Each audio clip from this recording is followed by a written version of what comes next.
Rescuers find pregnant tigress near death. What happens next is a miracle. The call came through at 4:47 a.m., crackling over the radio in the small ranger station on the edge of Bandhavgarh National Park. A local farmer reported seeing something massive lying motionless near the dry riverbed, just beyond the buffer zone where the forest met the village farmland. At first, the ranger on duty, Arvind Mehta, thought it might be another false alarm. Villagers sometimes mistook shadows or fallen logs for animals in the pre-dawn darkness. But the farmer's voice was trembling, insistent. He said he'd seen stripes. He said he'd seen blood. Arvind didn't waste time. He woke Dr. Kavita Sharma, the wildlife veterinarian stationed at the park, and within 20 minutes they were rattling down the dirt road in a battered jeep, headlights slicing through the thick fog that clung to the sal trees. Beside them sat Rajesh, a seasoned tracker whose eyes could read the forest like a book, and two junior rangers armed with tranquilizer rifles, just in case. None of them spoke. The air was heavy with humidity and unspoken dread. When they reached the edge of the farmland, the sky was beginning to bruise with the first hints of dawn, a pale, sickly light that made everything look washed out and ghostly. The farmer, a thin man in his 60s, with worry etched deep into his face, was waiting by the road. He pointed toward a cluster of tamarind trees about 200 meters away. "There," he whispered, as if speaking too loudly might disturb something sacred. "She hasn't moved since I saw her." If you're enjoying this story, please subscribe and stay with us. They approached on foot, moving slowly, cautiously. Rajesh led the way, his eyes scanning the ground for paw prints, drag marks, anything that would tell the story of what had happened here. The earth was dry and cracked, but near the riverbed the soil softened, and there, clear as daylight, were the deep impressions of a tiger's paws. They were uneven, staggered, as if the animal had been limping or stumbling. And then they saw her. She was lying on her side beneath the sprawling branches of a tamarind tree, her massive body partially hidden by tall grass. Even from a distance, Kavita could see the rise and fall of her ribcage, shallow, labored breaths that came too slow. The tigress's coat, which should have been a brilliant orange slashed with black, was dull and matted with dirt and dried blood. Her eyes were half-closed, glassy, unfocused. She didn't react to their presence. "My God," Kavita breathed. She dropped to one knee, her medical bag already sliding off her shoulder. "She's in shock." Arvind knelt beside her, his throat tight. He'd been a ranger for 15 years, had seen poachers, traps, forest fires, territorial fights between males. But this was different. This tigress wasn't just injured. She was dying. Rajesh circled the animal carefully, his gaze sharp. "No visible wounds from a fight," he said quietly. "No claw marks, no bite wounds." "Then what?" Arvind began. But Kavita was already moving, her hands steady despite the adrenaline flooding her veins. She reached out slowly, speaking in a low, soothing murmur as she touched the tigress's flank. The animal flinched weakly, but didn't pull away. Her muscles were slack, her body temperature dangerously low. Kavita's fingers found the source almost immediately. Embedded deep in the tigress's hind leg, half hidden by dried blood and torn flesh, was a rusted wire snare. It had cut through skin and muscle, biting down to the bone. The leg was swollen, discolored, infected. The smell of rot was faint but unmistakable. "Poacher's trap," Rajesh said grimly, crouching beside them. "She must have been caught days ago, maybe a week." Kavita's jaw clenched. "She's been dragging this thing through the forest. The infection has spread. She's septic." Arvind felt a cold weight settle in his chest. Sepsis in a wild animal this size was almost always a death sentence. The tigress had fought to free herself, had likely walked miles trying to find water, trying to survive. And now, here she was, alone, far from her territory, her body failing. But then, Kavita's hand moved lower, resting gently against the tigress's swollen abdomen. Her eyes widened. "She's pregnant." The words hung in the air like a gunshot. Rajesh stood abruptly, turning away, his hands on his hips. Arvind stared at Kavita, his mouth dry. One of the junior rangers swore softly under his breath. Kavita pressed her palm against the tigress's belly, feeling carefully. "Late term," she said, her voice barely above a whisper. "She could give birth any day now. Maybe even—" She paused, her face pale. "Maybe even today." The implications crashed over them like a wave. If the tigress died, the cubs would die with her. If they tried to move her and she went into cardiac arrest from the stress, the cubs would die. If they did nothing, she would die within hours, and the cubs would never take their first breath. Arvind looked at the sky, now streaked with orange and pink. The farmer stood in the distance watching them, his hands clasped together as if in prayer. Around them, the forest was waking, birds calling, monkeys chattering, the world continuing as if nothing was wrong. But here, beneath this tree, life and death were locked in a desperate struggle. "What do we do?" Arvind asked, his voice hoarse. Kavita was silent for a long moment. Her hand remained on the tigress's belly, and as if in answer she felt it, a faint movement beneath the surface, a tiny kick, a flutter of life, stubborn and insistent. She looked up at Arvind, and he saw something fierce ignite in her eyes. "We fight," she said. "We fight for her, and we fight for them." Within minutes, the ranger station was buzzing with activity. Kavita was on the satellite phone, barking orders to the Regional Wildlife Authority, demanding emergency medical supplies, a portable IV, antibiotics, surgical equipment. Rajesh was coordinating with the park director, requesting a veterinary team from the nearest city, 3 hours away. The junior rangers set up a perimeter, keeping curious villagers at a safe distance while also ensuring no predators or scavengers would approach. And Arvind stayed with the tigress. He knelt in the dirt beside her, his hand resting lightly on her shoulder, feeling the faint, struggling beat of her heart beneath the thick fur. Her breathing was ragged now, each exhale a soft wheeze. Her eyes, when they briefly focused on him, held no fear, only exhaustion.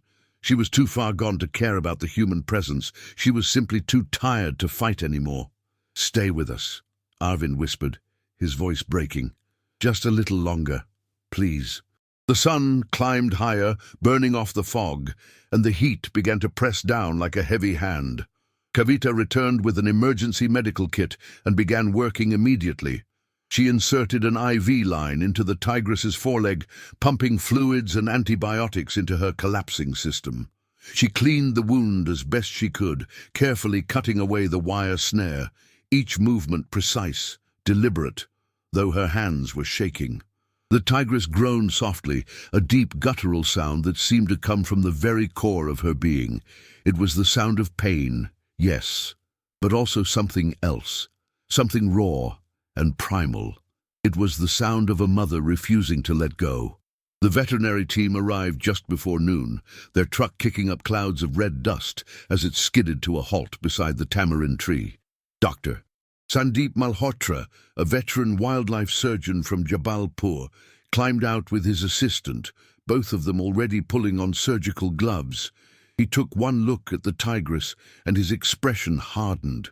"How long has she been like this?" he asked, kneeling beside Kavita. "We found her at dawn. Based on the wound and infection, she's been trapped for at least 5, maybe 6 days," Kavita replied, not looking up from where she was monitoring the IV drip. "Blood pressure is dangerously low. Heart rate is erratic. She's in septic shock and she's full-term pregnant." Sandeep exhaled slowly, his jaw tight.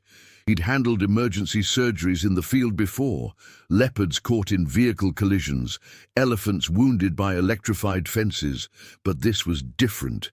The tigress wasn't just fighting for her own life, she was carrying the future of her species inside her, and with fewer than 3,000 Bengal tigers left in the wild, every single life mattered. "We need to stabilize her first," he said, opening his surgical kit. "If we can bring down the infection and get her vitals up, we might have a chance. But Kavita," he met her eyes, "even if we save her, There's no guarantee the cubs will survive. The trauma, the sepsis, it could have already affected them. I know, Kavita said quietly, but we have to try. For the next 3 hours, they worked in the sweltering heat, surrounded by the sounds of the forest and the distant hum of village life. Sandeep administered stronger antibiotics, anti-inflammatory drugs, pain medication, carefully calibrated doses that would fight the infection without harming the unborn cubs. Kavita monitored vitals, adjusting the IV fluids, watching the tigress's breathing for any sign of improvement. Rajesh and the rangers maintained the perimeter, bringing water, shade tarps, whatever was needed. And through it all, the tigress lay still, her massive body a study in exhausted surrender. Occasionally her tail would twitch, her ears would flicker at a sound, but mostly she simply breathed, in and out, each breath a small victory against the darkness closing in. Arvind sat nearby, ostensibly keeping watch, but in truth he couldn't take his eyes off her. There was something profoundly humbling about being this close to such a magnificent creature in her most vulnerable moment. He'd spent his entire career protecting tigers from a distance, monitoring territories, preventing poaching, managing human-wildlife conflict. But he'd rarely been this close, rarely seen the individual behind the statistics. This tigress had a story. She'd been born somewhere in these forests, probably 5 or 6 years ago.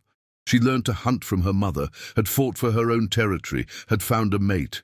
She'd survived droughts and monsoons, rival predators and shrinking habitat.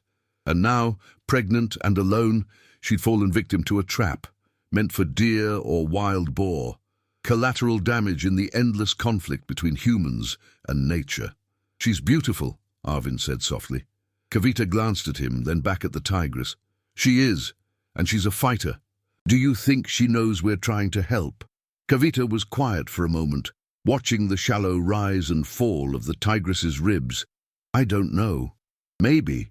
Animals understand tone, intention. She's not fighting us, which means something. Maybe she's too weak, or maybe—" She trailed off, then shook her head. "Maybe some part of her knows." By mid-afternoon, there was a subtle shift. The tigress's breathing seemed slightly steadier. Her body temperature had risen a fraction of a degree. It wasn't much, not yet, but it was something. Sandeep checked her vitals and allowed himself a cautious nod. "She's responding to the antibiotics," he said, slowly. "But it's there." A ripple of relief passed through the group. Rajesh clasped Arvind's shoulder, his weathered face breaking into a rare smile. One of the junior rangers actually laughed, a short, breathless sound of disbelief and hope. But Kavita didn't celebrate.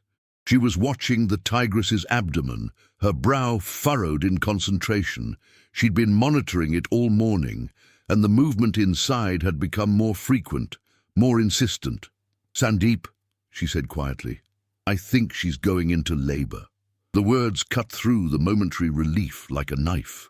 Sandeep moved immediately, his hands gentle as he palpated the tigress's swollen belly. His eyes widened. Contractions. Mild, but definitely there.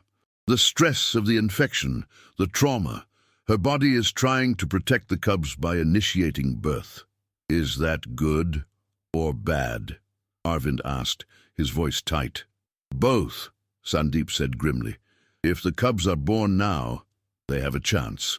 But she's in no condition to deliver. She's weak, dehydrated and septic. Labor will put immense strain on her heart. She could arrest, and even if she survives the birth, she won't be able to nurse them.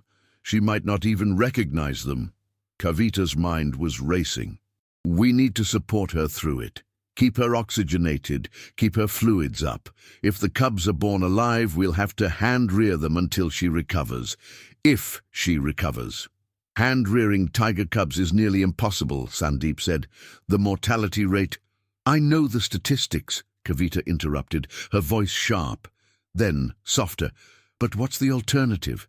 Let them die inside her. Let her die trying." Sandeep looked at her for a long moment, then nodded slowly. "All right, we do this. But we need to be ready for anything. As the sun began its descent toward the horizon, painting the sky in shades of amber and gold, the team prepared for the most critical hours yet. They set up a makeshift birthing area, laying down clean tarps, sterilizing equipment, preparing emergency supplies for both mother and cubs. Kavita contacted the park director, explaining the situation, requesting permission to transport the Tigress to the ranger station if necessary.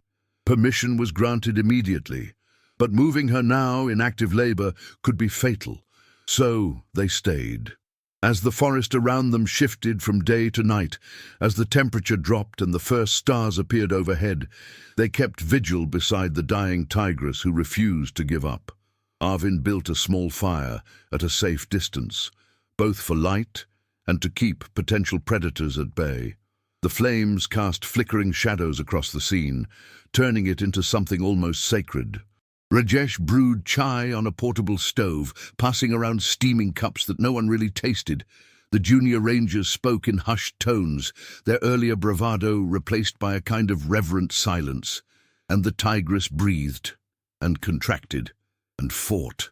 Around midnight, Kavita noticed the contractions growing stronger, more frequent. The Tigress's body tensed with each wave, her muscles rippling beneath her striped coat. She made no sound. Tigers rarely vocalized during birth, but her eyes, when they opened, held a kind of fierce, inward focus.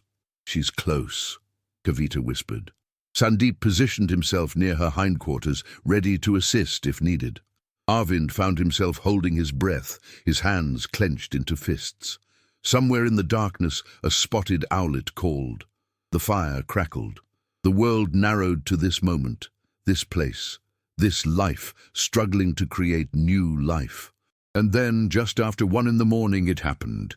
The first cub emerged in a rush of fluid, tiny and wet and utterly still. Kavita's heart sank. But Sandeep was already moving, clearing the cub's airways, rubbing its small body vigorously with a towel.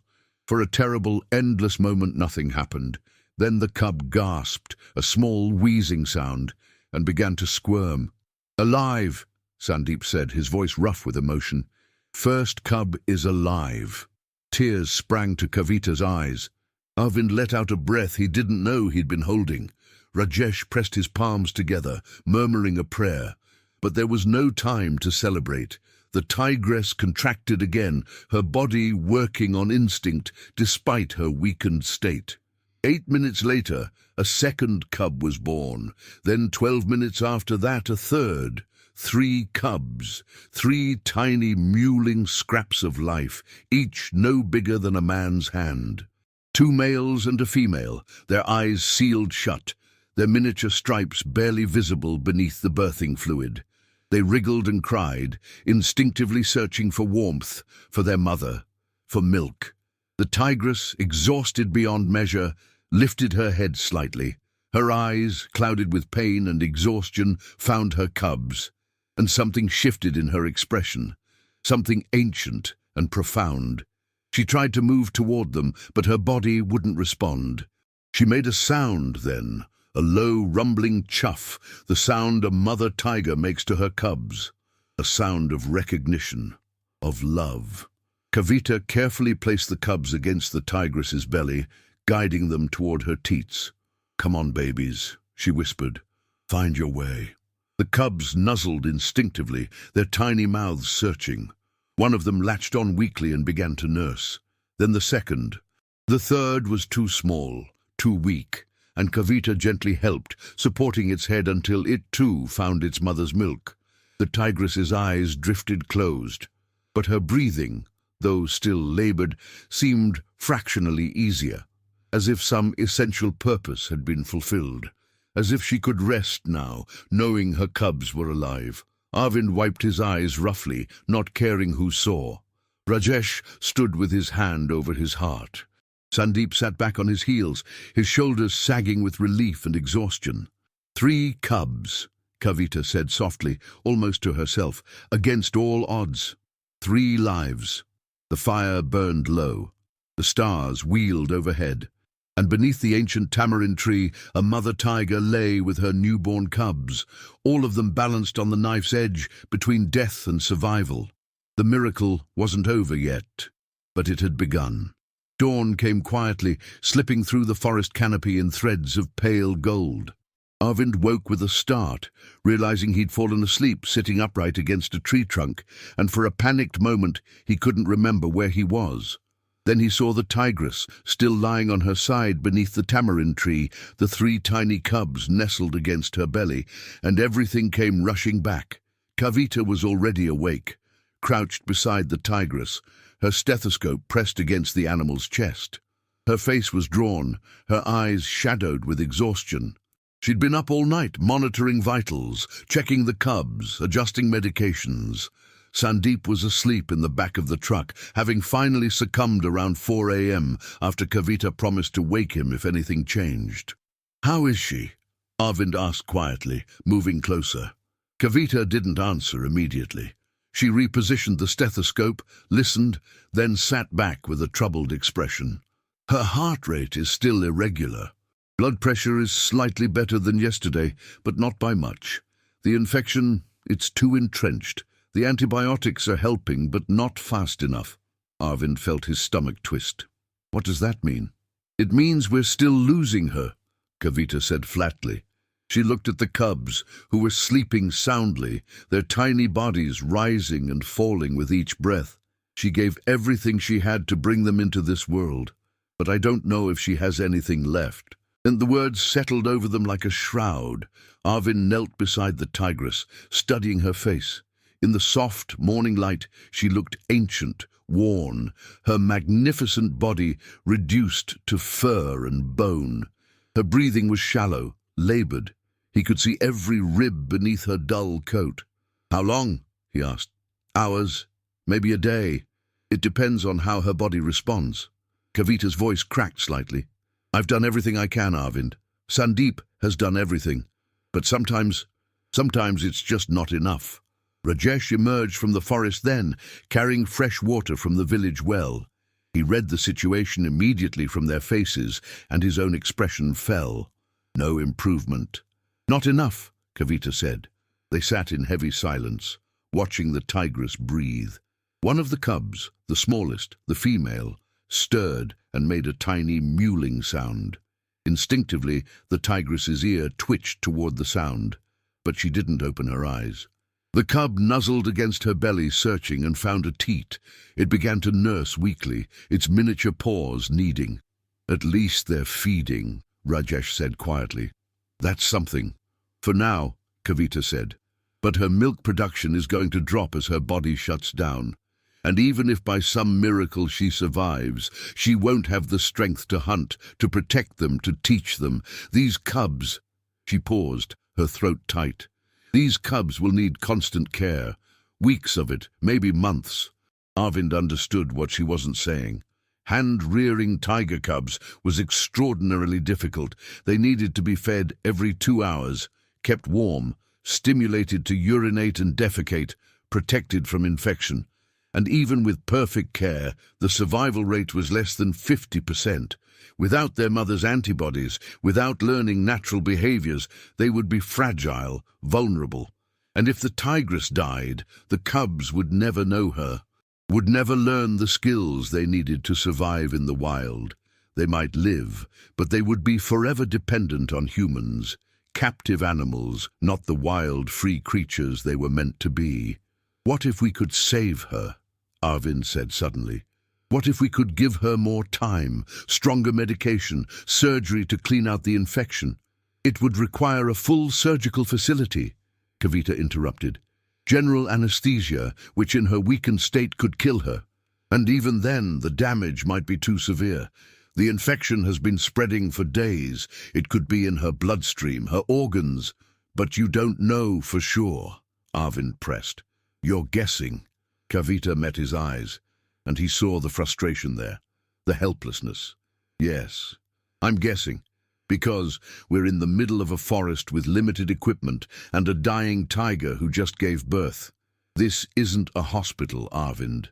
This is field medicine, and sometimes field medicine isn't enough. Her voice broke on the last word, and she turned away, pressing her fist against her mouth. Arvind realized she was crying, silent, exhausted tears that she'd been holding back for hours. Rajesh placed a gentle hand on her shoulder. "You've done everything humanly possible," he said softly. "No one could have done more." "It's not enough," Kavita whispered. "It's never enough." Sandeep emerged from the truck then, rubbing his eyes. He took one look at the group, and his expression grew serious. "What's happened?" "Nothing new," Kavita said, wiping her face quickly. "She's just not improving." Sandeep knelt beside the Tigress and conducted his own examination, checking her gums, her eye response, palpating her abdomen. When he finished, his face was grim. "The wound is badly necrotic. Even with the antibiotics, the tissue is dying. In a hospital, I'd surgically debride it, remove all the dead tissue. But here," he shook his head, "she wouldn't survive the anesthesia. And without it, the pain would send her into shock. So we just watch her die," Arvind said bitterly. "We keep her comfortable," Sandeep corrected. "We manage her pain. We give her body every possible chance to fight.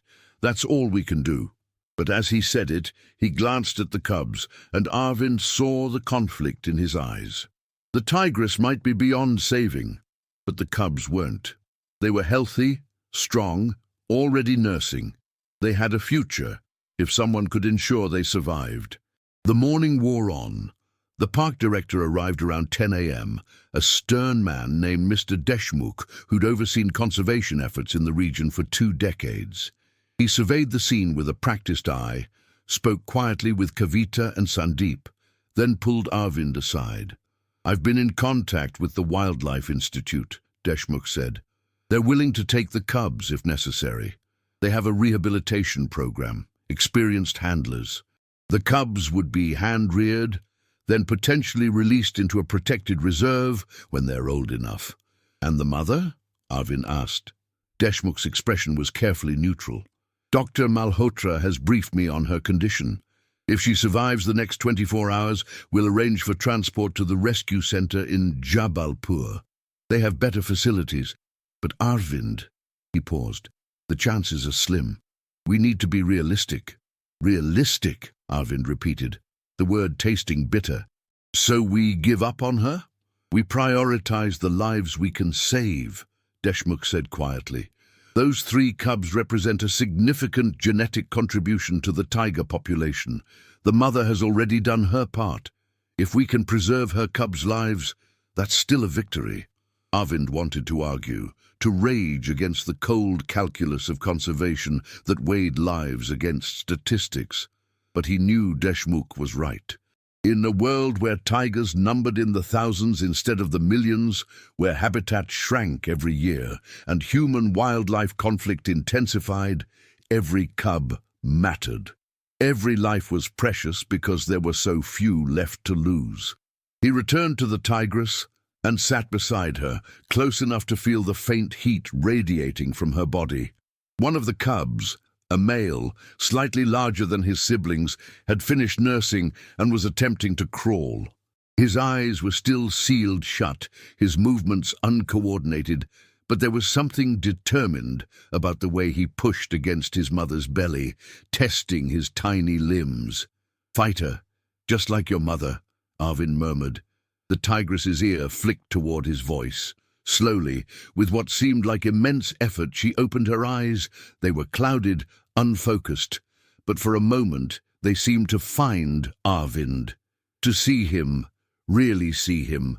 And in that moment, Arvind understood something profound. This wasn't just a tiger.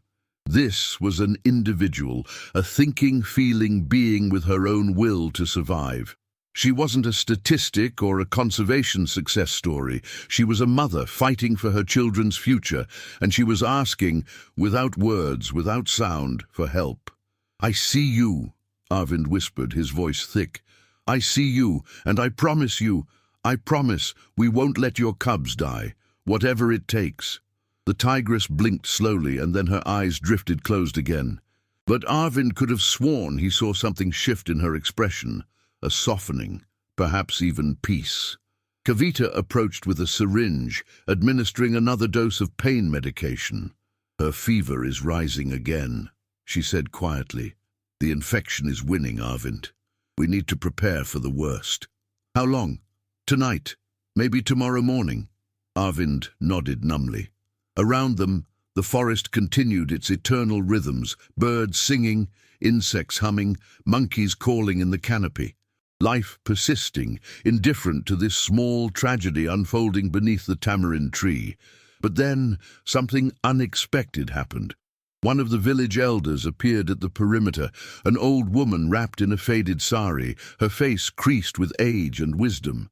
She was carrying something, a bundle of herbs, fresh leaves, roots. Rajesh went to speak with her, and after a brief, animated conversation, he returned looking thoughtful. "Her name is Lakshmi Devi," Rajesh said. "She's the village healer. She says she knows these forests, knows the old remedies. She wants to help." Sandeep frowned. "We're using modern antibiotics, anti-inflammatories." "She knows," Rajesh interrupted. "But she says there are plants here, traditional medicines that can draw out infection, reduce fever. Things her grandmother taught her, passed down for generations." Kavita and Sandeep exchanged glances. In any other circumstance, mixing traditional remedies with modern medicine would be risky, potentially dangerous. But what did they have to lose? The tigress was dying anyway. "What does she want to do?" Kavita asked. "Make a poultice for the wound. A tea from neem and tulsi leaves to help with the fever. She says if the forest has poisoned the tiger, the forest can heal her too." There was a long silence. Then Sandeep nodded slowly. "Let her try. At this point, it can't hurt." Lakshmi Devi approached the tigress with a reverence that bordered on worship. She knelt in the dirt, murmuring prayers in a dialect Arvind didn't understand, and began preparing her medicines. She crushed leaves between her gnarled fingers, mixed them with water from the sacred well, created a thick green paste that smelled of earth and growing things. Gently, almost tenderly, she applied the poultice to the tigress's infected wound, smoothing it over the necrotic tissue. The tigress flinched but didn't pull away. Then Lakshmi brewed the tea, straining the bitter liquid through cloth, and with Kavita's help, they managed to get some into the tigress's mouth, using a feeding syringe. The old woman sat back, her hands folded, and spoke in Hindi. Rajesh translated. "She says the tiger is strong. She says the forest knows her, has watched her grow, and the forest does not forget its children." It sounded like superstition, like folklore. But as Arvind watched the old woman's weathered hands rest briefly on the tigress's head, a blessing, a prayer, he found himself hoping desperately that she was right, that the forest remembered, that miracles, however small, were still possible, that this dying mother and her 3 fragile cubs might somehow, against all logic and statistics, survive. By late afternoon, something remarkable began to happen. Something so subtle that at first no one dared acknowledge it. The tigress's breathing changed, not dramatically, but enough that Kavita noticed when she checked vitals around 3 p.m. The ragged, labored gasps had smoothed into something deeper, more rhythmic. Her fever, which had been climbing steadily all morning, had plateaued and then dropped half a degree. Kavita pressed her stethoscope against the tigress's chest and listened, her brow furrowed in concentration. Then she checked again, and again. "Sandeep!" she called, her voice carefully controlled. "Look at this!" Sandeep moved quickly to her side, taking the stethoscope. He listened, his expression skeptical at first, then gradually shifting to something between disbelief and cautious hope. "Her heart rate is stronger, more regular. Blood pressure is up," Kavita said, checking the portable monitor they'd attached. "Still low, but better than this morning. And look," she gestured to the wound, where Lakshmi Devi's green poultice had dried into a dark crust. "The swelling has decreased. The redness around the edges isn't as angry." Arvind felt his pulse quicken. Is she improving?" "It's too early to say," Sandeep cautioned, but there was a light in his eyes that hadn't been there before. "It could be temporary. A rally before decline, but... He paused, touching the tigress's flank gently. Something has changed. Her body is responding. Rajesh approached with Lakshmi Devi, who had been sitting in the shade, waiting. When Kavita explained what they'd observed, the old woman nodded as if she'd expected nothing less. She spoke in rapid Hindi, gesturing to the forest, to the sky, to the tigress. "She says the fever has broken because the poison is leaving the body," Rajesh translated. "The neem draws it out, the tulsi cleanses the blood. She wants to apply more poultice, make more tea. She says, if the tiger makes it through tonight, she will live." Kavita glanced at Sandeep. Modern medicine would say correlation wasn't causation, that the antibiotics were finally taking effect, that the tigress's immune system was mounting a counterattack. But there was wisdom in traditional remedies too, compounds that science was only beginning to understand. Plants that had been used for centuries because they worked, even if no one could quite explain why. "Tell her yes," Kavita said.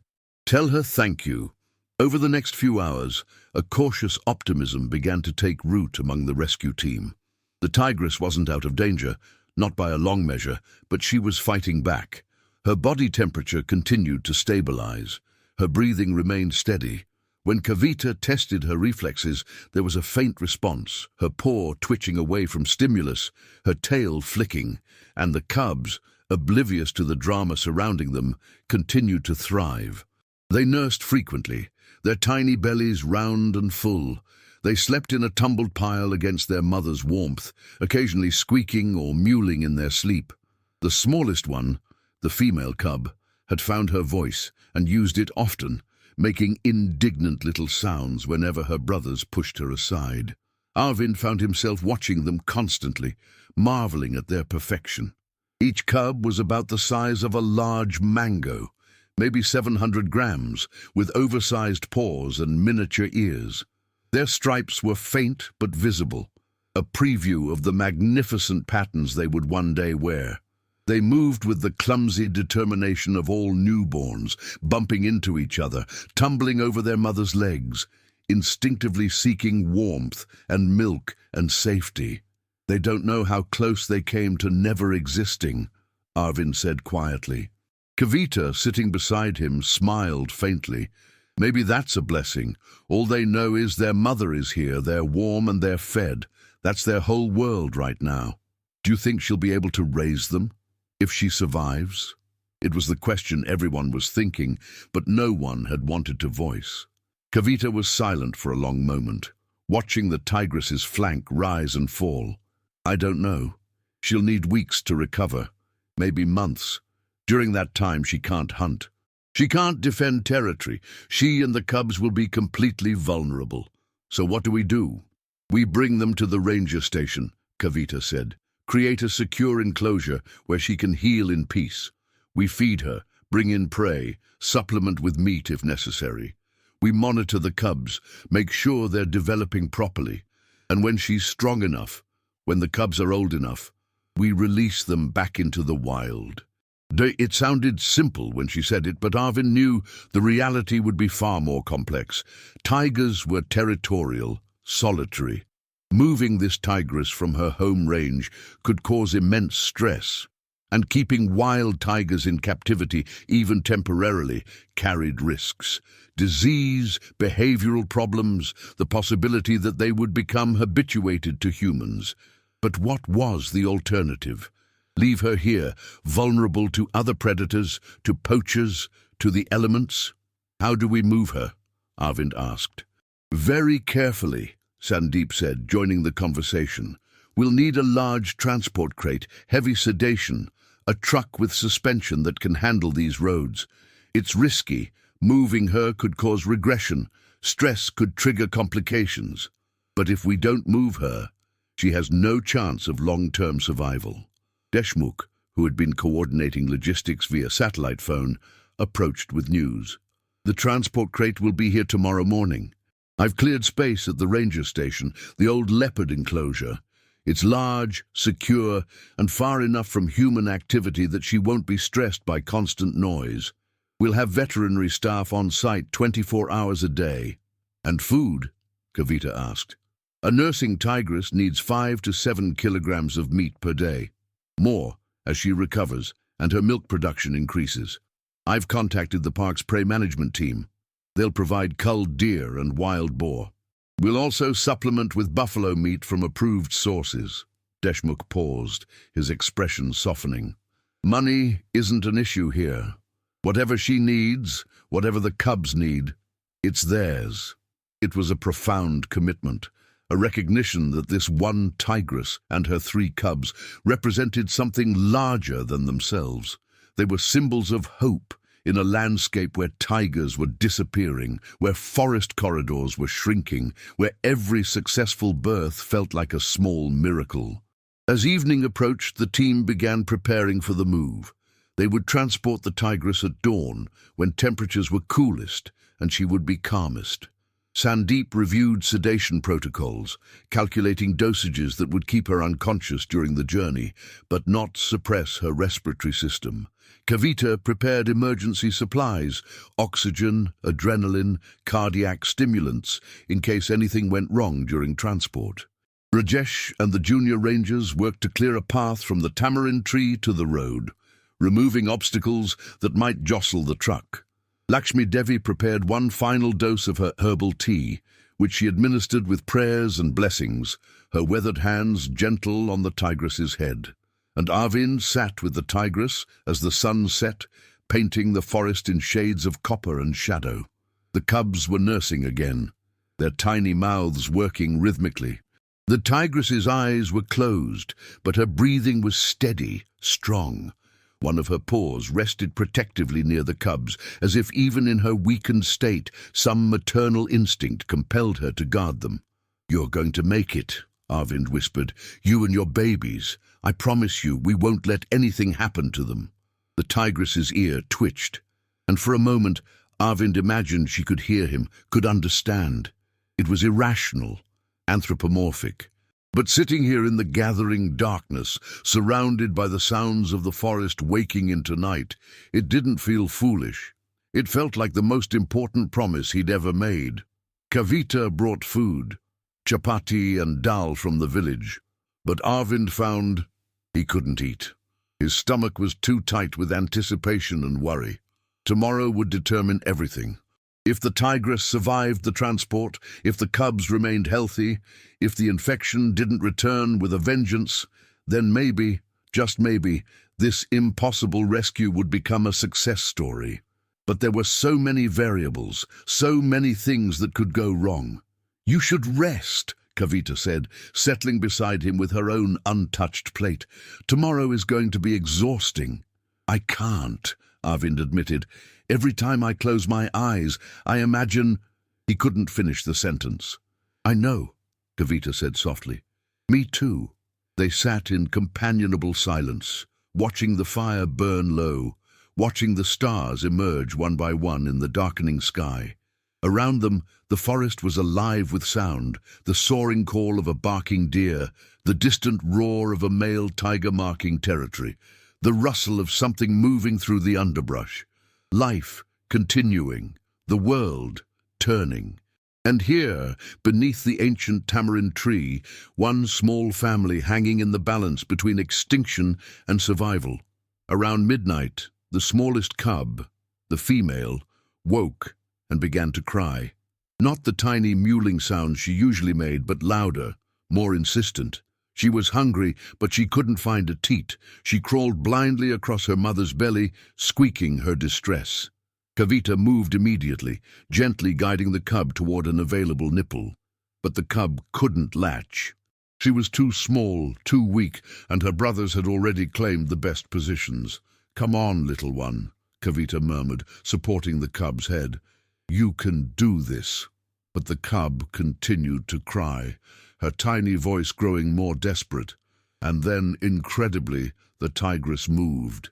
It was barely a shift, just a slight adjustment of her body, a subtle repositioning. But it was enough to bring the crying cub closer to her chest, to a nipple that was more accessible. The cub latched immediately and began to nurse, her cries subsiding into contented silence. Kavita stared, her eyes wide. "Did you see that? She moved. She heard her cub crying, and she moved to help her." Arvind felt tears prick his eyes, because in that tiny gesture, that slight movement of a dying mother to help her struggling daughter, was everything. Proof that the tigress wasn't just a body fighting biological processes. She was aware. She was present. She was a mother, doing what mothers have done since the beginning of time, protecting her young, even when it cost her everything. "She's not giving up," Arvind said, his voice rough. "Even now she's not giving up." Kavita wiped her eyes and nodded. "Then neither will we." As the night deepened and the forest settled into its nocturnal rhythms, the rescue team kept vigil. They monitored vitals, adjusted medications, kept the fire burning. Lakshmi Devi stayed too, wrapped in her shawl, murmuring prayers that mingled with the wind in the leaves, and the tigress slept, her 3 cubs pressed against her warmth, all of them breathing in unison. A small constellation of life in the vast darkness, fragile but persistent, miraculous in their simple existence. Tomorrow would bring new challenges, new dangers. But tonight, they were alive. Tonight, they had survived. And sometimes, in a world of loss and shrinking wilderness, survival itself was the greatest miracle of all. Dawn broke cold and grey, the sky heavy with clouds that promised rain. Arvind had slept in fitful bursts, waking every hour to check on the tigress, to listen for the cub's sounds, to make sure this fragile reality hadn't dissolved into nightmare. But each time he opened his eyes, they were still there. Mother and cubs, breathing, alive. The transport crate arrived at 6 a.m., hauled on a flatbed truck that groaned and creaked over the rutted forest road. It was massive, reinforced steel with ventilation slats, padded interior, and a sliding gate that could be secured from the outside. The sight of it made everything suddenly, terribly real. "This is it," Sandeep said, his face drawn with exhaustion and tension. He'd been calculating and recalculating sedation dosages all night. "Once we move her, there's no going back. We're committed." Kavita nodded, her jaw set with determination. She'd already prepared the sedative, a carefully calibrated mixture of ketamine and medetomidine that would render the tigress unconscious without suppressing her breathing or heart function. But even the safest sedation carried risks, especially for an animal in the tigress's weakened condition. "The cubs," Arvind said suddenly. "How do we transport them?" "Separately," Kavita replied. "In a padded box with heating pads to maintain body temperature. They'll ride in the cab with me. Once the mother is secured in the enclosure, we'll reunite them immediately." The thought of separating the cubs from their mother, even for the hour-long journey, made Arvind's chest tighten. But there was no alternative. If the tigress panicked during transport, if she thrashed or convulsed, the cubs could be crushed. Deshmukh coordinated the team like a military operation. 6 rangers would accompany the transport, 2 in the truck cab, 4 in an escort vehicle. Sandeep and Kavita would monitor the tigress throughout the journey, ready to intervene at the first sign of distress. Rajesh would lead, clearing any obstacles from the road. And Lakshmi Devi, who had refused to leave, would follow in a village jeep carrying her herbs and prayers. "We move fast but smooth," Deshmukh instructed. "No sudden stops, no sharp turns. The ranger station is 43 kilometers. Under normal conditions, that's an hour. Today we do it in 90 minutes. Understood?" Everyone nodded. Sandeep approached the tigress with the sedative loaded in a long-range syringe. The cubs were nursing, oblivious. The tigress's eyes were half open, watching without focus. Sandeep knelt beside her, his movements slow and deliberate. "I'm sorry," he murmured, and administered the injection into her hip muscle. The tigress flinched, a low rumble building in her chest, the first sound of protest she'd made in days. But within minutes, the sedative began to take effect. Her eyes grew heavy, her breathing deepened. and gradually her massive body relaxed into unconsciousness. Kavita immediately checked her vitals. Heart rate stable, respiration normal. She's under. Now came the hardest part. It took 8 people to move the Tigress. They worked with ropes and a canvas sling, lifting her gently, coordinating every movement. She weighed nearly 140 kilograms, lighter than she should be, but still substantial. Her head lolled, her limbs hung loose, and for a terrifying moment she looked not sleeping but dead. "Easy," Rajesh called. "Watch her head, support the neck." Inch by inch, they maneuvered her into the transport crate. The space was tight, padded with straw and blankets to cushion any movement. They positioned her on her side, her legs extended naturally, her head resting on a folded tarp. Sandeep placed a towel over her eyes to block light and reduce stress when she woke. The gate slid closed with a metallic clang that echoed through the forest. It sounded horribly final. Kavita gathered the cubs next, working quickly but carefully. They mewled in protest as she lifted them away from their mother's warmth, their tiny paws pedaling in the air. She placed them in a padded pet carrier lined with soft fleece and chemical heating pads, the temperature regulated to match their mother's body heat. "Shh, babies," she whispered, her voice cracking. "Just a little while. I promise." The convoy began to move. The flatbed truck carrying the Tigress led, its engine rumbling low and steady. Kavita's jeep followed, the cub's carrier secured in her lap. Then came the escort vehicles, Deshmukh's car, and finally Lakshmi Devi's ancient jeep, trailing incense smoke and prayers. The forest road was treacherous, cratered with potholes, washed out in places, narrowed by encroaching vegetation. The truck crawled forward at 15 kilometers per hour, every bump and dip transmitted through the suspension to the crate holding the unconscious Tigress. Sandeep sat in the truck bed beside the crate, monitoring the Tigress through the ventilation slats. He had his hand pressed against the steel, as if he could will stability through metal and into her struggling body. Every few minutes he called out updates. "Heart rate still stable. Breathing good. No signs of distress." But 20 minutes into the journey, they hit a crater that the lead driver hadn't seen in time. The truck jolted violently, the crate sliding 6 inches before the restraints caught it. From inside came a thump, the Tigress's body shifting, and then a low, guttural moan. Sandeep's face went white. "She's waking up. The sedation's not holding." "Stop the truck," Kavita shouted into the radio. The convoy ground to a halt. Kavita jumped from her jeep, the cub's carrier still in her arms, and ran to the flatbed. Sandeep was already preparing another dose of sedative, his hands shaking. "If we give her too much, we could suppress her respiratory system," he said rapidly. "But if she wakes up fully while confined, she'll panic. The stress could kill her." "Half dose," Kavita decided. "Just enough to keep her under until we arrive. We're over halfway there." Sandeep nodded and prepared the injection, but the crate's design meant he couldn't safely administer it without opening the gate, and opening the gate while the Tigress was semi-conscious was suicide. "There," Rajesh said, pointing to a ventilation slat wide enough to accommodate the syringe. "Can you reach her from there?" Sandeep positioned himself carefully, angling the long needle through the slat. He could just barely reach the Tigress's shoulder. "If she moves suddenly."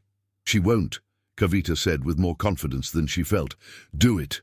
The needle pierced fur and skin. Sandeep depressed the plunger, administering the half dose, then withdrew quickly. Inside the crate, the Tigress made another sound, half growl, half groan, and then fell silent. "Heart rate?" Kavita asked urgently. Sandeep pressed his stethoscope against the crate's metal side, listening through the steel. A long, agonizing moment passed. Still beating, still regular. "She's stabilizing." Collective exhales rippled through the team. Arvind, who had been holding his breath, felt lightheaded with relief. In her carrier, the female cub was crying, high, piercing squeaks that seemed to sense her mother's distress. "We need to keep moving," Deshmukh said. "Every minute we're stopped is a minute she's not receiving proper care." The convoy resumed, slower now, more cautious. Every rock, Every branch, every uneven patch of earth was navigated with painstaking care. The monsoon clouds overhead grew darker, more ominous, and the first fat drops of rain began to fall around the 30-minute mark. "Please, not now," Arvin muttered, looking at the sky. A downpour would turn the road into a mudslide, could add hours to the journey. But the rain held off, just a spattering, just enough to settle the dust, as if even the weather was conspiring to give them a chance. They crossed through 2 villages, where children ran out to watch the strange convoy pass. Word had spread through the local communities. The dying tigress, the miracle cubs, the desperate rescue. People lined the road, hands pressed together in respect or blessing. One old man threw marigold flowers onto the truck as it passed. A woman held up her baby to see, whispering something into the child's ear. "They know," Rajesh said quietly to Arvind, who was riding in the escort vehicle. "The whole region knows. This tigress has become something more than just an animal. She's become a symbol." "Of what?" Arvind asked. "Hope, resilience. The idea that even when everything seems lost, life finds a way." Rajesh paused. "People here live alongside the forest. They lose crops to elephants, livestock to leopards. But they also understand that the forest is sacred, that the tiger is the forest's soul. If she dies, something dies in them too." Arvind looked back at the truck carrying the tigress, at the crate that held a life hanging by the thinnest of threads. He understood then that this rescue was bigger than one animal, bigger than conservation statistics or genetic diversity. It was about the fundamental human need to protect, to nurture, to refuse to let beauty and wildness slip away into extinction. They reached the ranger station just after 8 a.m. as the sun finally broke through the clouds in shafts of gold. The leopard enclosure had been transformed overnight, cleaned, expanded, furnished with logs for climbing, rocks for shade, a small pool for water. Fresh straw covered the ground, and in one corner a sheltered den area had been constructed with blankets and heating elements. It looked less like a cage and more like a sanctuary. The team worked with military precision to transfer the tigress from the crate to the enclosure. The crate was positioned flush against the enclosure gate, creating a seamless tunnel. The gate was opened, and slowly, using gentle pressure and guiding poles, they coaxed the unconscious tigress forward into her new temporary home. She lay on the straw, still deeply sedated, her sides rising and falling steadily. Sandeep performed a complete physical examination, checking the wound, monitoring vitals, assessing her overall condition. The journey had taken a toll. Her heart rate was elevated, her breathing slightly labored, but she had survived. "Now the cubs," Kavita said. She carried the pet carrier into the enclosure herself, moving slowly, speaking in low, soothing tones. The cubs were crying now, all 3 of them, their tiny voices desperate for their mother. Kavita placed the carrier beside the tigress and opened it. The cubs tumbled out, disoriented and distressed. They crawled blindly across the straw, guided by scent and instinct, searching for the familiar warmth of their mother's body. The female cub found her first, bumping against the tigress's belly and immediately beginning to root for a nipple. Her brothers followed within seconds, and soon all 3 were nursing, their cries subsiding into contented silence. Kavita backed out of the enclosure carefully, her eyes wet with tears. They're together. They're safe. The next 2 hours were tense. The tigress began to wake around 10 a.m., her eyes fluttering open, her muscles twitching as consciousness returned. Disorientation hit first, her head lifted, swinging side to side, trying to understand this new environment. Then she saw her cubs, and something shifted. She made the chuffing sound, the mother's call, and the cubs responded immediately, their tiny voices answering. The tigress's head sank back to the straw, exhausted, but her eyes remained open, watching her baby's nurse. "She knows where she is," Sandeep said, monitoring from outside the enclosure. "She's aware of the cubs. That's good, very good." Over the following hours, they watched the tigress gradually orient to her surroundings. She didn't panic, didn't try to escape. Perhaps she was too weak, or perhaps, on some instinctive level, she understood she was being protected rather than imprisoned. Kavita prepared the first meal, 3 kilograms of fresh deer meat, cut into manageable pieces. She placed it near the tigress's head, using a long pole inserted through a feeding port. The tigress sniffed it, and for a moment, Arvind worried she wouldn't eat. But then, slowly, she began to tear at the meat, consuming it in small bites. "She's eating," Kavita breathed. On her own, she's eating. It was another small miracle in a chain of miracles. A tigress who should have died days ago was eating, was nursing her cubs, was fighting her way back to life with a stubbornness that defied all logic. By afternoon, a kind of calm settled over the ranger station. The tigress slept, her cubs nestled against her. Sandeep and Kavita established a monitoring schedule. Vitals checked every 4 hours, wound, cleaned and dressed daily, medications administered on a strict schedule.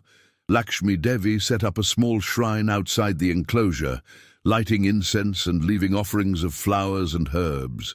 And Arvind sat on a bench overlooking the enclosure, watching the small family sleep in the dappled sunlight, and felt something shift inside his chest. They had done it. Against impossible odds, against death itself, they had saved her. The hardest part was over. Now came the long, patient work of healing.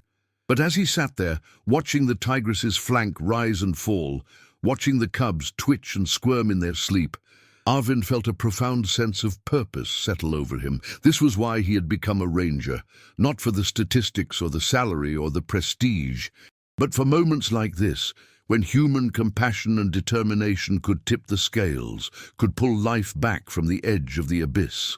The tigress's ear flicked at a sound, a bird calling somewhere nearby. Her eyes opened briefly, scanning the enclosure, checking on her cubs. Finding them safe, she closed her eyes again and sighed, a deep, rumbling exhalation that seemed to carry all the weight of her ordeal. But she was breathing. She was alive. And her cubs, those 3 tiny miracles, were alive too. In a world of loss and disappearing wilderness, that was everything. The days that followed became a rhythm of small victories and careful vigilance. By the 3rd day, the tigress was strong enough to stand. It happened early in the morning, before most of the staff had arrived. Arvind, who had taken to sleeping in the observation room adjacent to the enclosure, woke to a sound, a low grunt, followed by the scrape of claws on stone. He rushed to the window and saw her on her feet, swaying slightly, her legs trembling with effort. She took one step, then another. Her injured leg was still weak, but she bore weight on it. She moved slowly to the water pool and drank deeply, her pink tongue lapping at the surface. Then she turned, surveying her domain with eyes that were clearer now, more alert. The cloudiness of sepsis was gone, replaced by the sharp, assessing gaze of an apex predator. The cubs, disturbed by their mother's movement, began to cry. The tigress immediately returned to them, settling down with visible care, arranging her body so they could nurse comfortably. She groomed them then, long, rasping licks with her rough tongue, cleaning their tiny faces and bodies with the methodical thoroughness of any devoted mother.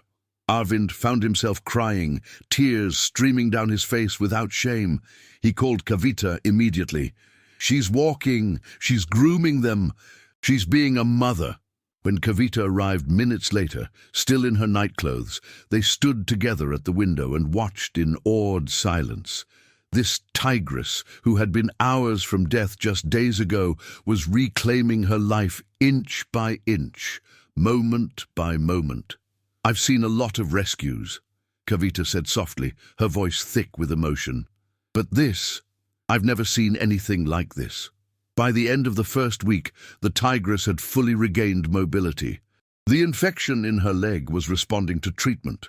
The combination of modern antibiotics and Lakshmi Devi's traditional poultices, creating a synergy that seemed almost magical. The necrotic tissue had been carefully debrided. New flesh was granulating. And though she would always carry a scar, the wound was healing. Her appetite returned with a vengeance. She consumed 5 kilograms of meat daily, sometimes more, her body desperately rebuilding muscle and reserves depleted by starvation and infection. The dullness left her coat, replaced by the characteristic luster of a healthy tiger. Her stripes, which had seemed faded and lifeless, now blazed with orange fire in the sunlight. And the cubs grew. By 10 days old, their eyes began to open, first as tiny slits, then gradually widening to reveal bright blue irises that would later darken to amber.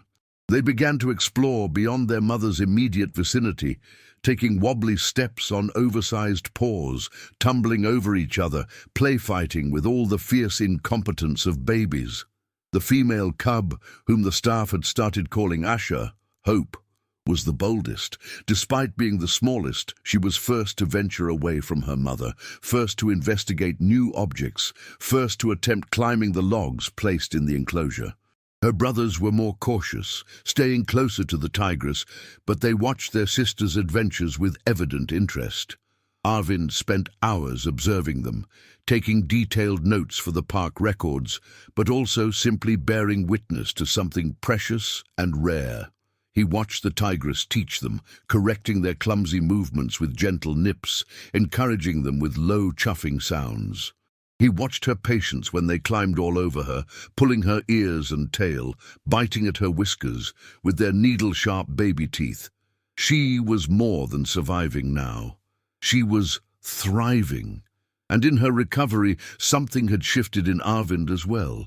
He had spent 15 years as a ranger, enforcing boundaries between human and wild, maintaining professional distance from the animals he protected. But this tigress had broken through that barrier. He knew her now, knew the way she preferred to sleep with her back against the den wall, knew how she always checked on the cubs before eating, knew the particular rumble she made when content. One afternoon in the second week, Kavita found him sitting on the bench outside the enclosure, his notebook open but blank. "You're not writing," she observed, sitting beside him. "I don't know what to write," Arvind admitted. "How do you document something like this? How do you reduce it to data points and observations?"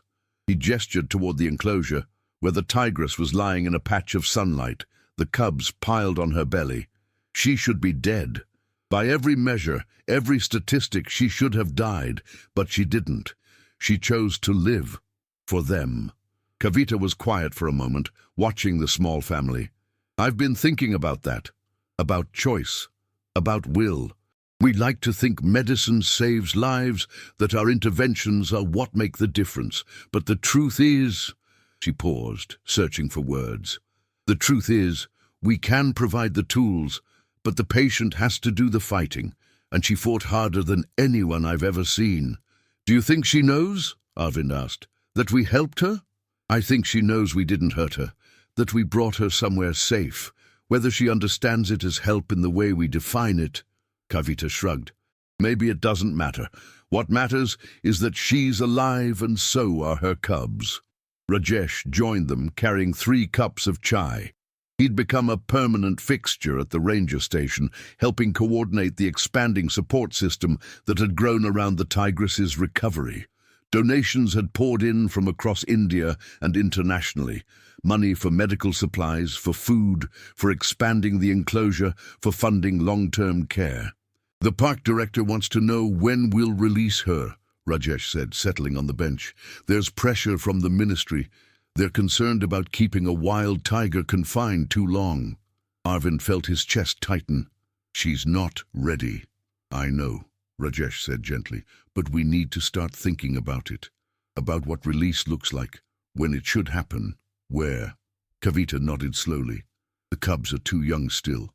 They need at least 3 months with their mother before they can begin learning to hunt. Ideally 6, and she needs to regain full strength, rebuild muscle mass, re-establish territorial behaviors." "So we're talking months," Arvind said. "At least." The thought of releasing her, of sending this small family back into the forest where dangers lurked behind every tree, filled Arvind with a dread he couldn't quite articulate. Out there, they would face leopards, male tigers who might kill the cubs, poachers, traps, vehicles, poisoned carcasses meant for wolves. The forest was beautiful, but it was also merciless. But keeping her here indefinitely wasn't the answer either. She was wild, meant to roam territories spanning hundreds of square kilometers, meant to hunt and fight and live according to ancient instincts coded into her DNA. This enclosure, however comfortable, was still a cage. "We'll prepare her," Kavita said, as if reading his thoughts. "We'll give her every advantage we can, and we'll monitor her after release, make sure she and the cubs are thriving. But Arvind," she met his eyes, "she belongs out there. Not in here." He knew she was right, but knowing didn't make it easier.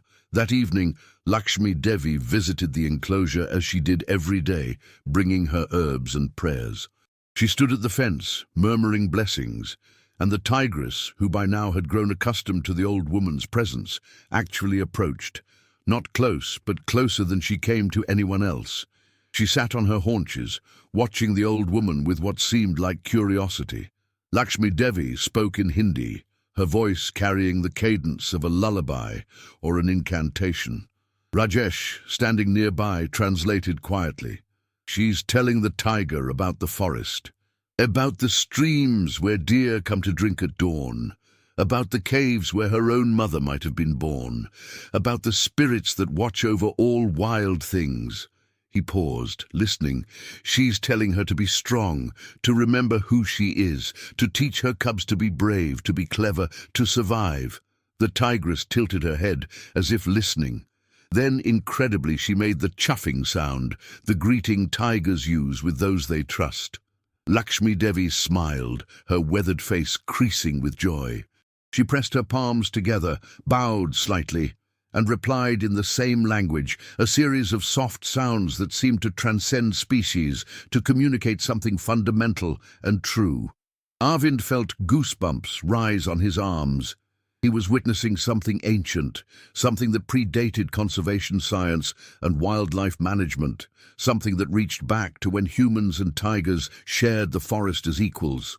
A moment of recognition between two souls, separated by species but connected by something deeper. That night, unable to sleep, Arvind returned to the observation room. The enclosure was illuminated by soft moonlight filtering through the trees. The tigress was awake, sitting in her regal pose, gazing out through the fence at the forest beyond. The cubs were asleep in a tumbled pile behind her. She was looking toward home, Arvind realized. Toward the territory she'd left when the trap had snared her, toward the life she'd lived before humans had intervened. She was a prisoner here, however benevolent the prison, and she knew it. "I'm sorry," Arvind whispered. "I know this isn't where you want to be, but you'll go back, I promise. When you're ready, when your cubs are ready, we'll send you home." The tigress's ear flicked toward the sound of his voice, but she didn't turn. She simply continued gazing at the forest, at freedom, at a future she couldn't yet claim, but refused to forget. And Arvind understood then that this rescue, as miraculous as it was, came with a profound responsibility. They had saved her life, yes, but now they owed her something more, the chance to live that life on her own terms, in the wild where she belonged, with her cubs beside her. It wouldn't be easy. The risks were enormous. But it was the only ending that honored everything she had fought for, everything she had survived. Weeks passed. The cubs grew stronger, more coordinated. They began to exhibit hunting behaviors, stalking insects, pouncing on their mother's tail, wrestling with each other in mock battles. The tigress encouraged these games, sometimes participating, teaching them the fundamentals they would need to survive. Sandeep declared her medically recovered by the end of the 4th week. The wound had healed completely, leaving only a pale scar beneath her fur. Her muscle mass had returned. Her vitals were perfect. Physically, she was ready, but emotionally, the question remained. Were they ready to let her go? The team gathered one evening to discuss release protocols. Deshmukh had brought maps, satellite imagery of potential release sites, population data on existing tiger territories. They debated options, Should she return to her original territory, or would it have been claimed by another tiger in her absence? Should they choose a new area with less competition? But that came with its own risks of conflict and disorientation. What if we let her decide? Arvind said suddenly. Everyone turned to look at him. We open the gate, he continued, the idea forming as he spoke. Not immediately, but we start leaving it open for periods each day. Let her explore. Let her choose when she's ready to leave, where she wants to go. We can track her with a GPS collar, monitor her movements, ensure she's adapting. It was unorthodox. Release protocols typically involved transport to a predetermined site, careful monitoring, and gradual habituation, but there was something right about giving the Tigress agency in her own future. Kavita nodded slowly. It could work. She knows this area. It's adjacent to her original territory, and giving her control reduces stress, allows her to move at her own pace. It's risky, Deshmukh cautioned. What if she doesn't leave? What if she becomes dependent on provided food?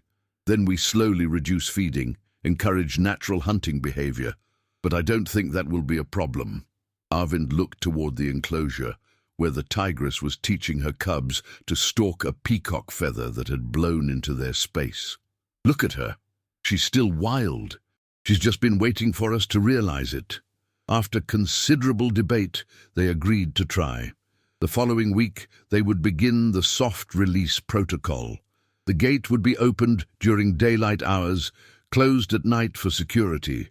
Food would still be provided, but placed farther from the enclosure each day, encouraging the tigress to range. And when she finally decided to leave for good, if she decided, they would be ready. Arvind spent that night sitting outside the enclosure, committing every detail to memory. The way the tigress groomed her cubs before sleep, the tiny sounds they made, squeaks and chirps and rumbles, the way moonlight caught in her amber eyes, the profound beauty of a family that should never have existed but refused to disappear. Tomorrow, everything would change. Tomorrow, they would offer her freedom.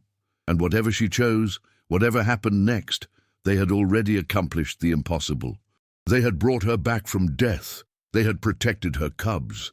They had given her a chance. Sometimes, Arvind thought, that's all love can do. Provide a chance, then trust that the one you love has the strength to take it. The gate opened for the first time on a morning thick with mist, the forest barely visible beyond the enclosure fence. Arvind stood at a distance, his hand on the remote control, his heart hammering against his ribs. Beside him, Kavita held her breath. Rajesh murmured a prayer under his breath. The tigress, who had been lying with her cubs, lifted her head immediately. Her ears swiveled forward, catching sounds from beyond the barrier that had confined her for 6 weeks. She stood slowly, her movements fluid and powerful now, no trace of the dying creature they had found beneath the tamarind tree. She approached the open gate cautiously, sniffing the air, her whiskers twitching. The cubs, now 7 weeks old and already showing the distinctive markings of their species, watched their mother with curious blue-grey eyes. Asha, as bold as ever, took a few tottering steps toward the gate, but the tigress turned and gently pushed her daughter back with her massive paw. "Not yet," that gesture said. "You're not ready." The tigress stood at the threshold for a long time, so long that Arvind wondered if she would cross it at all. Then with a single fluid motion, she stepped through, out, into the forest, into freedom. She didn't run. She walked deliberately, testing the ground beneath her paws, reacquainting herself with the texture of earth that wasn't covered in straw, with air that carried the scents of prey and rivals and rain. She moved about 30 meters into the tree line, then stopped, turned, looked back at the enclosure where her cubs waited. For a heartbeat, Arvind thought she might keep going, might disappear into the forest and never return. The thought sent ice through his veins. But then the tigress chuffed, loud and clear, and turned back. She returned to the enclosure at a trot, went straight to her cubs, and began grooming them with almost frantic intensity, as if reassuring herself they were still there, still safe. Kavita let out a shaky laugh. She came back. She's not ready to leave them yet, Sandeep observed, his eyes bright with emotion. But she will be. She's testing, exploring, getting her bearings. Over the following days, the pattern repeated. Each morning, the tigress would venture out, a little farther each time. She investigated the perimeter of the ranger station, marked trees with her scent, visited the stream that ran through the property. She was reclaiming territory, re-establishing herself in the landscape, and each time she returned to her cubs. But the excursions grew longer. By the second week, she was gone for hours at a stretch. Camera traps placed throughout the forest captured her image. She was hunting, successfully. A spotted deer one day, a wild boar the next. She was remembering, relearning, becoming herself again. The cubs grew restless in her absences. They paced the enclosure, calling for her with increasingly loud vocalizations. They were ready for more than this small space could offer, ready to follow their mother into the larger world. On the 15th day of the soft release, the tigress didn't come back at sunset. Arvind stayed up all night, watching the enclosure where the 3 cubs huddled together, confused by their mother's absence. He checked the GPS tracking collar obsessively, watching the small blip move steadily north, deeper into the forest, toward her original territory. "She's gone," he said, when Kavita joined him at dawn. His voice was hollow. "She's scouting," Kavita corrected gently, "making sure the path is safe before she brings them. Look, she's stopped. She's been stationary for 3 hours. She's resting, not traveling." And Kavita was right. Around mid-morning, the GPS signal began moving again, this time toward the ranger station. The tigress appeared at the gate just after noon, her muzzle bloodied from a fresh kill, her body language confident and purposeful. She went directly to her cubs, who tumbled over themselves in their excitement to reach her. She nursed them, groomed them, and then did something remarkable. She picked up Asha by the scruff, the way mother tigers carry cubs, and walked out through the open gate. The male cubs, startled at first, scrambled after her, following their mother into the forest for the first time in their lives. "Oh my God," Kavita breathed. "She's taking them. She's taking them home." The team mobilized immediately, grabbing tracking equipment, following at a safe distance. The tigress moved with deliberate care, stopping frequently to ensure her cubs were keeping pace. Asha dangled from her mother's jaws, looking more indignant than frightened. The males stumbled over roots and stones, unused to the uneven terrain, but they followed with determination. The tigress led them to a rocky overhang about 2 kilometers from the ranger station, a natural den site sheltered by ancient sal trees. She'd clearly scouted this location during her earlier explorations. She deposited Asha inside the den, then returned for her sons, nudging them towards safety with her broad head. Then she settled at the den entrance, blocking it with her body, her ears and eyes alert for danger. Protecting, claiming, home. Arvind watched through binoculars from a respectful distance, tears streaming freely down his face. "She's done it," he whispered. "She's really done it." The weeks that followed became a study in wild parenting. Camera traps and GPS tracking revealed the tigress's careful strategy.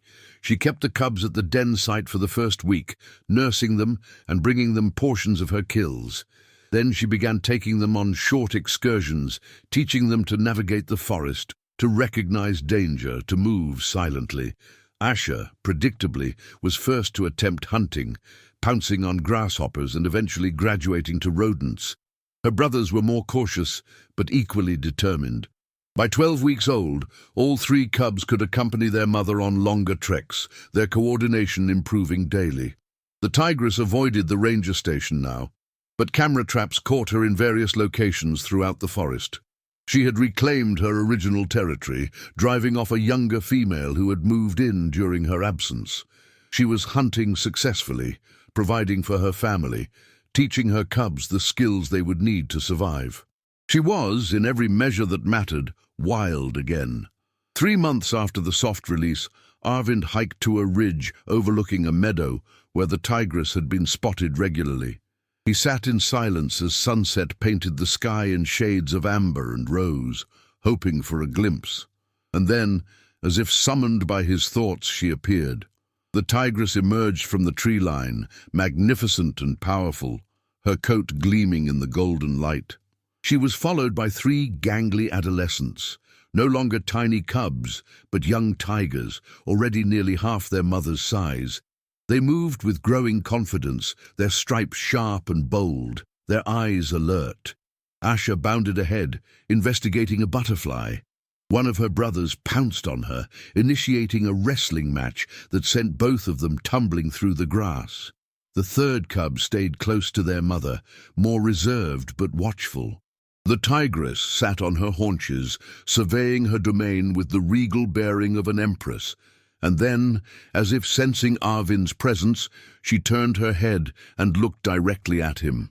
Across the distance, their eyes met, and Arvind felt something pass between them. Recognition, perhaps, or gratitude, or simply acknowledgement that they had shared something profound, that their lives had intersected in a moment that changed everything. The tigress held his gaze for a long moment.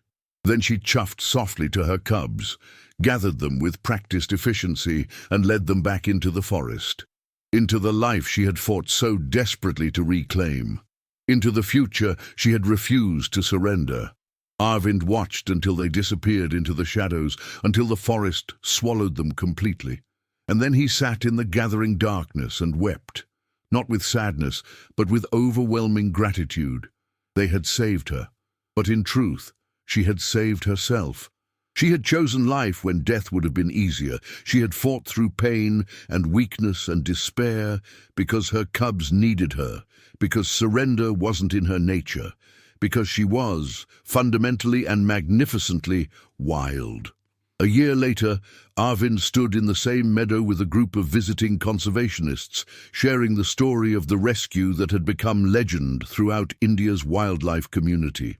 Camera trap data showed that all 3 cubs had survived, thriving in fact. Asha had already begun establishing her own territory adjacent to her mother's. The males would disperse within months, seeking their own ranges, carrying their mother's genetics into new areas. The tigress herself had been spotted just last week, healthy and strong, her distinctive scar visible but healed. She had successfully raised her cubs against impossible odds. She had taken death's hand and refused it. "This is why we do this work," Arvind told the assembled group, his voice carrying across the meadow. "Not for statistics or reports or funding proposals, but for moments like this, for the chance to tip the scales, however briefly, in favor of life, for the privilege of witnessing courage and resilience and the fierce, unbreakable bond between mother and child." He paused, looking at the forest where somewhere deep in the green shadows, a tigress and her cubs were living the life they were meant to live. "We didn't perform a miracle," Arvind continued. "She did. We just gave her the chance. And sometimes that's all anyone needs. A chance, and someone who refuses to give up on them." Now, as the sun set and the forest came alive with evening sounds, the call of peacocks, the bark of deer, the distant roar of a male tiger marking territory, Arvind felt a profound sense of peace. They had done something good here, something that mattered. In a world of loss and shrinking wilderness, they had created a story of hope.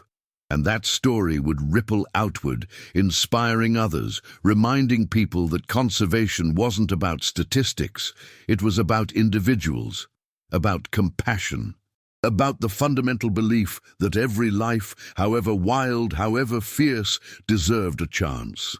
The tigress had taken that chance, and she had turned it into a miracle.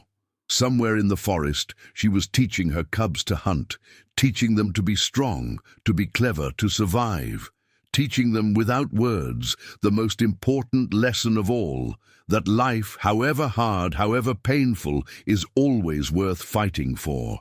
And that, Arvind thought as he turned toward home, is the only miracle that matters. Tell us in the comments where you're watching from, and if you've ever witnessed or lived something like this.